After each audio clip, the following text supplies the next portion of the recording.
Eyewitness News political analyst Clancy Dubos joins us now. What do you think this means for her campaign? Well, she has some explaining to do beyond, as Jacqueline just said. There are still some unanswered questions there. Why have so many? That's the real question here. You know, anybody can make an innocent mistake. Anybody can innocently pull out the wrong credit card once or twice. But over the course of 5 years, there's documentation now of dozens, if not scores, even hundreds of purchases.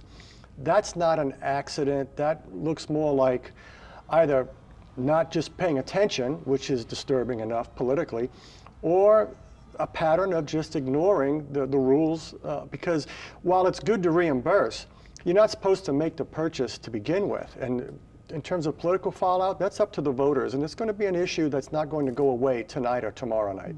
And Clancy, if we're following Cantrell's logic here, she says that she stayed within city council policy, but there's the issue and the question of whether she broke a law in regards of what the state has to dictate about this. Well, there's state laws, as we reported just now, that the DA properly has recused himself because he's endorsing Cantrell's opponent, Charbonnet, and the state law provides that the state attorney general will appoint a special investigator, and if there's need be, a special prosecutor to look at this case. But there are also possible federal laws. When you deal with credit cards, you always trigger federal jurisdiction. Plus, it's a public credit card, so it's taxpayer dollars. And in effect, the accusation or the complaint that someone is making, whether it's Charbonnet or just a citizen against Cantrell, is that this looks like, even with her reimbursements, it looks like she had a citizen taxpayer-paid credit card that she used as an interest-free line of credit that took her a long time in some cases, because she repaid almost half of that $8,900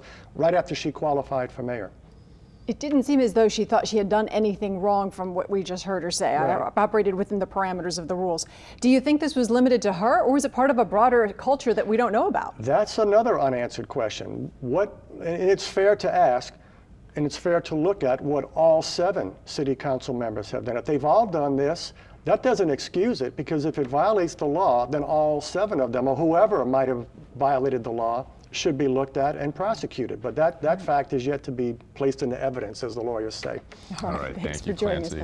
Yeah, and we should also note that Clancy is the political editor at the Gambit, which did endorse Cantrell, but Clancy did not serve on the board that made that decision. That's correct. All right, thank you, Clancy.